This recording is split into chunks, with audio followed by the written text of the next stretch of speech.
मैं अपनी पत्नी से बहुत प्यार करता था पर इसने मुझे धोखा दिया। इसलिए उसको जलाने के लिए मैंने दूसरी शादी कर लिया और अपनी दूसरी पत्नी को घर ले आया।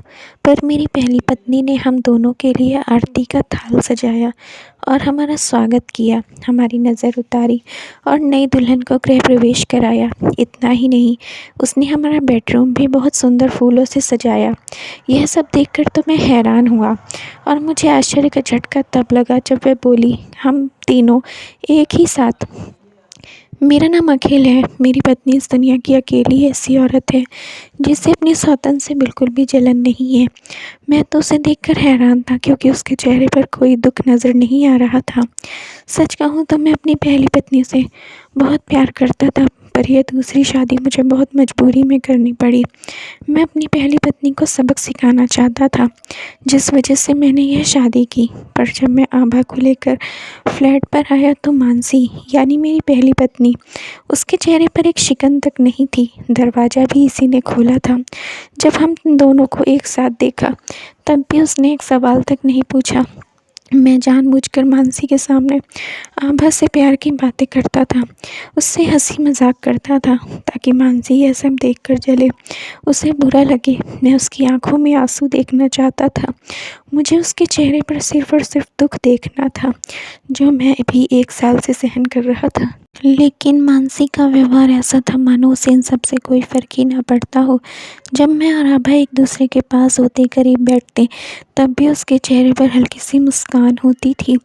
आज भी मैं आभा के साथ बैठकर हॉल में टीवी देख रहा था। तभी मानसी ने अपने कमरे का दरवाज़ा खोला। मुझे लगा कि वह रात में पानी पीने के लिए उठी होगी। जब उसकी नज़र हम दोनों पर पड़ी तो मैंने आभा को अपने और करीब ले लिया। मानसी को देखा आभा असहज हो गई, बोली कि आप क्या कर रहे हैं, हम हॉल में बैठे हुए हैं, अपने बेडरूम में नहीं। तब मैंने कहा कि यहाँ हम दोनों को छोड़कर जो और कोई है वह अपना ही है। इतना कहकर मैंने मानसी की तरफ देखा। मुझे उसके चेहरे की तकलीफ़ को महसूस करना था, उसे अंदर ही अंदर जलते हुए देखना था। पर वह हल्की सी मुस्कुराई और किचन में जाकर पानी पीकर अपनी पानी की बोतल लेकर अपने कमरे में चली गई और दरवाज़ा बंद कर लिया। उसके जाने के बाद मैं तुरंत आभा से दूर हो गया। यह देखकर आभा बोली, क्या हुआ अखिल, ऐसे अचानक क्यों दूर हो गए? कुछ देर पहले तो बहुत प्यार आ रहा था। कुछ नहीं आभा, बस मुझे नींद आ रही है। टीवी तुम्हें देखनी है तो तुम देखो। शायद मैं अपनी जगह सही था, क्योंकि सच्चा प्यार तो मैं मानसी से ही करता था। मुझे आज भी याद है वह दिन जब मेरी और मानसी की शादी हुई थी। मैं बहुत खुश था। उस दिन मानसी देखने में बहुत ही सुंदर थी। कोई भी उसे देख उसके प्यार में पड़ जाए। हमारी शादी के बाद मैं उसे थोड़े दिन ही देख पाया था, क्योंकि मेरा बिजनेस ऐसा था कि मुझे रात भर ऑनलाइन दूसरे देशों के प्रोडक्ट बेचने पड़ते थे, जिस वजह से मेरा ऑफिस रात दिन चालू होता था। मेरे घर आने का समय भी कोई तय नहीं था। कभी रात के 3 बजे घर आता तो कभी 4 बजे। घर पर मानसी अकेली ही रहती थी, क्योंकि मेरे माता पिता मेरे भाई राहुल के पास सिंगापुर में रहते थे। पहली बार मानसी घर पर अकेली रही थी। मुझसे शिकायत करती कि मैं घर पर अकेली नहीं रह सकती, डर लगता है मुझे। और फिर उसने मेरे काम को समझकर मेरी मजबूरी को समझी। इस बात को लेकर हम दोनों में हमेशा लड़ाई होती रहती थी, लेकिन कुछ समय बाद मानसी मुझे इस बात को लेकर बिल्कुल भी लड़ती नहीं थी कि मैं उसे समय नहीं देता। पहले तो लगा कि शायद मानसी ने इस बात को दिल से स्वीकार कर लिया, लेकिन बात यहीं ख़त्म नहीं हुई थी, बल्कि मैंने कुछ अलग महसूस किया था। बहुत अजीब-अजीब घटनाएं मेरे घर में होने लगी। जिस फ्लैट में मैं रहता था वहाँ एक नौजवान हैंडसम सिक्योरिटी गार्ड बैठता था। मेरा फ्लैट ग्राउंड फ्लोर पर ही था और मेरे बेडरूम की खिड़की मेन गेट के एकदम सामने ही थी, और वह वॉचमैन वहीं बैठता था। उसे यहाँ पर काम लगे हुए 1 महीना हो गया था। मेरा काम ऐसा था कि मैं दिन भर घर पर रहता और शाम होती तो मैं अपने ऑफ़िस के लिए निकल जाता। हमने कॉमर्शियल एरिया में अपना ऑफ़िस बनवाया था, वहीं पर हम लैपटॉप पर काम करते थे, जिस वजह से मैं देर रात घर आता था और सुबह भी काफ़ी देर से उठता था। एक दिन मैं सो रहा था, तब किसी की मुझे हँसने की आवाज़ आ रही थी। दोपहर के 1 बजे थे।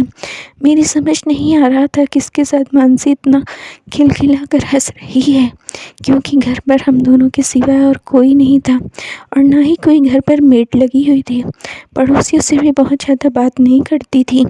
जब मैं बाहर आया तो मानसी दरवाजे के पास किसी से बातें किए हँसे जा रही थी। जब मैं पास जाकर देखा तो वही वॉचमैन खड़ा था। मुझे देख उसके चेहरे का रंग ही उड़ गया और वह खाने की थाली लेकर तुरंत चला गया। मानसी जब मुड़ी तो मुझे देख चौंक सी गई और बोली, क्या हुआ अखिल, आज आप कैसे जल्दी उठ गए? इतना बोलकर वह नज़र नीचे कर अंदर किचन में चली गई। तब मैं उसके पीछे गया और उससे पूछा कि वह वॉचमैन यहाँ क्या कर रहा था? मानसी कहने लगी, आप भूल गए क्या, उसके दोपहर के खाने की अपनी जिम्मेदारी है। तो बस वह खाना लेने आया था। वह बोलते बोलते मेरे लिए कॉफ़ी बना रही थी, तो तुम उससे इतना हंसी ठहाके लगा कर क्या बात किए जा रही थी? मुझे काफ़ी देर से बेडरूम में तुम्हारी आवाज़ आ रही थी। मानसी मेरी तरफ देखते हुए बोली, आप कहना क्या चाहते हैं कि आप मुझ पर शक कर रहे हैं? मैं एकदम शांत आवाज़ में कहा, मैं शक नहीं कर रहा हूँ, बस तुमसे पूछ रहा हूँ कि तुम लोग क्या बात कर रहे थे? मानसी ने कहा, कुछ नहीं, बस अपनी बगल वाली मौसी के बारे में कह रहा था कि आपके जैसा उनका खाना स्वादिष्ट नहीं होता। अच्छा छोड़ो, तो मैं खाना परोस दूँ। मानसी इस बात को बदलना चाहती थी, पर मैंने उससे कहा कि बस तुम उसे खाना दे दिया करो, तुम्हें इधर उधर की बातें सुनने की कोई ज़रूरत नहीं है। कि मैं मानसी से बहुत ही गलत शब्दों में कहा। इसके आगे मानसी इस बारे में कुछ नहीं बोली। दूसरे दिन ऑफिस में ज़्यादा काम नहीं था, इसलिए सोचा कि आज जल्दी घर चला जाऊँगा, मानसी को कहीं बाहर घुमाने ले जाऊँ, वह भी खुश हो जाएगी। पर जैसे ही मैं फ्लैट पर पहुंचा तो देखा वॉचमैन तो अपनी जगह पर बैठा था, और जब मैं घर की तरफ देखा तो मानसी किसी लड़के से बात करने में बिजी थी। पर जैसे उसकी नज़र मुझ पर पड़ी, वह थोड़ा घबरा कर पीछे हट गई और वह लड़का भी थोड़ा सकपका गया। मैंने उस लड़के को पहले कभी नहीं देखा था। वहाँ मैंने उससे कहा कि कौन हो तुम और यहाँ क्या कर रहे हो? वह लड़का डरते हुए बोला कि मैं डिलीवरी बॉय हूँ, आपकी वाइफ ने कुछ ऑर्डर दिया था, बस वही देने आया था। उस लड़के के रहन सहन और पहनावे को देखकर वह कहीं से भी डिलीवरी बॉय नहीं लग रहा था। उतने में मानसी अंदर चली गई और वह लड़का भी वहाँ से चला गया। कमरे में आकर मैंने मानसी से पूछा कि क्या ऑर्डर किया था तुमने? तब उसने अलमारी में एक से एक बॉक्स निकाला और बोली कि यह वॉच मंगाई थी। मैंने कहा, अच्छा, तो तुमने इतनी जल्दी अलमारी में रख भी दिया? पैसे निकालने आई थी अलमारी से, तभी रख दिया था। जब मैं वह बॉक्स देखा तो उस पर किसी कंपनी का नाम नहीं था, बहुत ही साधारण सा बॉक्स लग रहा था। पर पता नहीं क्यों मानसी यह सब बोलते समय अपनी साड़ी के पल्लू से बार बार पसीना पोंछे जा रही थी, और उसका ऐसा करना मेरे मन में शक पैदा कर रहा था। रात में खाना परोसते समय मानसी बोली कि अगर आप ऐसे जल्दी आने वाले रहो तो पहले से बता दिया करो। मैं उचक कर कहा, क्यों, मैं ऐसे जल्दी घर नहीं आ सकता क्या? मानसी असहज हो गई, नहीं नहीं, मुझे दोबारा खाना गर्म करना पड़ता है, इस समय तो मैं सो जाती हूँ। पता नहीं क्यों, पर ऐसा लग रहा था जैसे मेरा ऐसे अचानक घर आना मानसी को पसंद नहीं आया था। रात में जब मैं सोने के लिए अपने कमरे में गया तो वह काफ़ी देर बाद कमरे में आई। उसका सुंदर रूप देख मैं सब कुछ भूल गया। तो जब उसे अपने करीब लेने लगा तो मुझसे कहने लगी कि मुझे बहुत नींद आ रही है, थक गई हूँ। यह सुनकर मुझे अजीब सा लगा, क्योंकि आज काफ़ी समय बाद मैं रात में घर में था, अक्सर रात में बाहर ही होता हूँ, इसलिए आज लगा कि उसके साथ कुछ प्यार के पल महसूस करूं। पर उसकी ऐसी बातों से मेरा मन नाराज़ हो गया था और मेरे मन में प्यार की जगह गुस्से ने ले ली थी, जिस वजह से मेरे मन में उसके प्रति शक पैदा होने लगा। आज भी मैं उसका फ़ोन मिला रहा था, पर उसका फ़ोन काफ़ी देर से बिजी बता रहा था। मेरी जगह और कोई होता तो उस पर शक करके उसे घर से बाहर निकाल देता, पर मैं था जो यह सब सहन कर रहा था।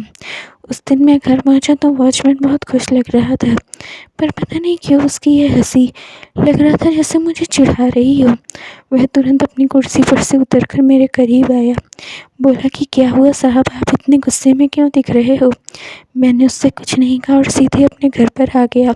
काफ़ी देर तक डोरबेल बजाने के बाद मानसी ने दरवाज़ा नहीं खोला। फिर मैंने जो मेरे पास डुप्लीकेट चाबी थी उससे दरवाज़ा खोला।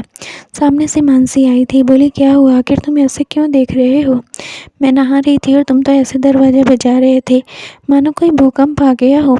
मैंने उससे कहा कि तुम्हारा फ़ोन कब से बिजी आ रहा था। जब भी कॉल करता हूँ तुम्हारा फ़ोन बिजी ही होता है।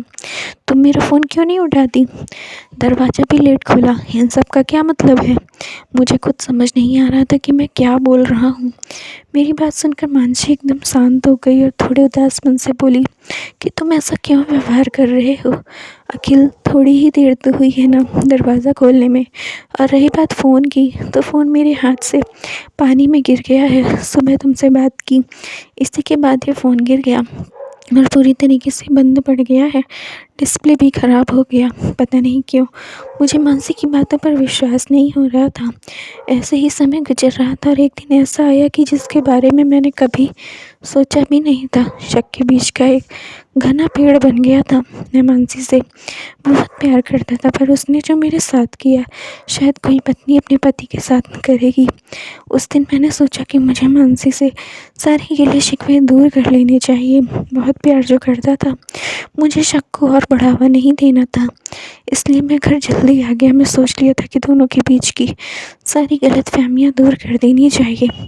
पर जब घर पहुंचा तो दरवाजे पर ताला लगा हुआ था।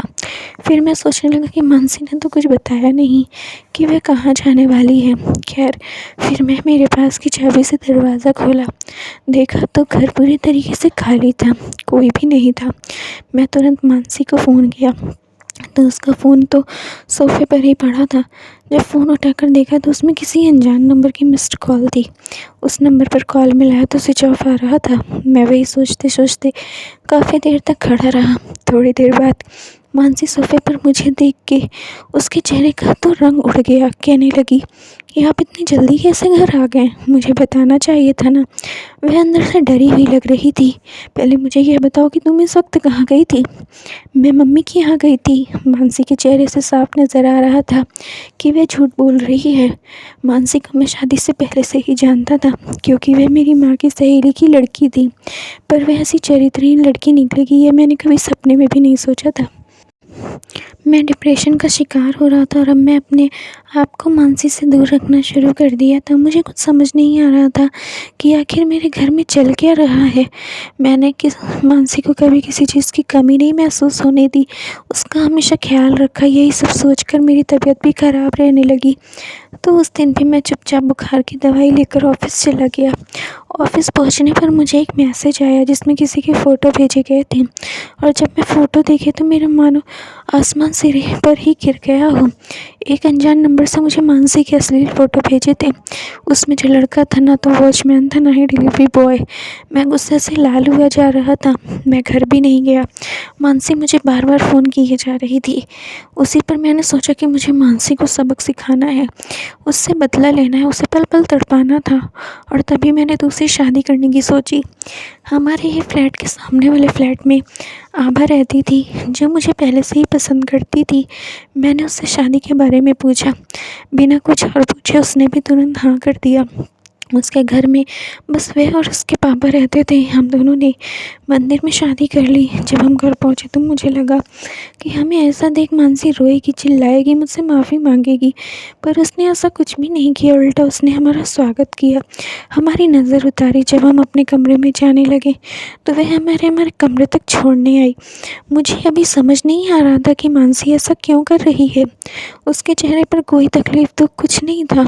मैंने अब आभा को अब सब कुछ सच सच बता दिया था। मानसी से शादी किए हुए 2 साल बीत गए थे और आभा से शादी किए अब 1 महीना हो गया था। मैं अंदर ही अंदर टूटा जा रहा था। मैंने मानसी को सज़ा देने की सोची, पर उस दिन जो कुछ मैंने अपनी आंखों से देखा, मेरे पैरों तले ज़मीन ही खिसक गई। आभा ज़ोर ज़ोर से मानसी पर चिल्ला रही थी और मानसी उसके सामने हाथ जोड़कर रोए जा रही थी। मानसी आभा से किसी तरह के फ़ोटो डिलीट करने के लिए कह रही थी और बोल रही थी कि तुमने जैसा कहा मैंने वैसा किया, पर अब मुझसे यह सब और नहीं होगा। आभा बोल रही थी, अब अखिल हमेशा के लिए मेरा हो गया है, तुम हम दोनों के बीच मत आओ। अगर मैं उसके मन में तुम्हारे विरुद्ध शक का बीज ना बोया होता तो वह आज मेरा नहीं होता। अब वह मेरा है। पर अब तुम्हें एक आखिरी काम यह करना है कि तुम्हें हमेशा के लिए यहाँ से चले जाना है, ताकि हम दोनों हमेशा के लिए एक हो जाएं। पता नहीं तुम में ऐसा क्या है कि उसने आज तक मुझे अपने करीब नहीं आने दिया, और अगर तुमने ऐसा नहीं किया तो मैं तुम्हारी फ़ोटो सोशल मीडिया पर डाल दूँगी। फिर देखना तुम्हारा क्या होता है। मानसी उसके आगे गिड़गिड़ा रही थी और खुद को मुझसे दूर जाने से मना कर रही थी। इतना सब कहकर आभा कमरे से बाहर आई तो सामने मुझे देखकर डर गई। मुझसे अब रहा नहीं गया और मैंने उसे एक थप्पड़ जड़ दिया।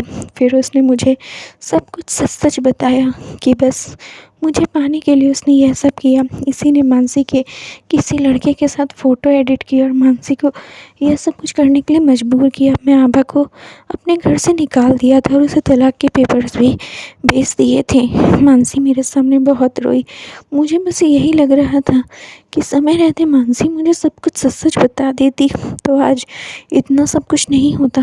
दूसरे पल यह भी लगा कि क्यों मैंने मानसी पर विश्वास नहीं रखा, उसकी मजबूरी को क्यों नहीं समझ पाया, क्यों उसे समय नहीं दे पाया। खैर इतना सब कुछ होने के बाद मैं वहाँ का फ्लैट बेच दिया और दूसरी जगह घर ले लिया था और सब कुछ पहले का भुलाकर हमने अपनी नई ज़िंदगी की नई शुरुआत की थी। धन्यवाद दोस्तों, उम्मीद करती हूँ आपको स्टोरी पसंद आई होगी। तो जल्दी से लाइक कर दीजिए और चैनल पर नए हैं तो सब्सक्राइब कर लीजिए और अपनी राय हमें कमेंट बॉक्स में बताना बिल्कुल मत भूलना।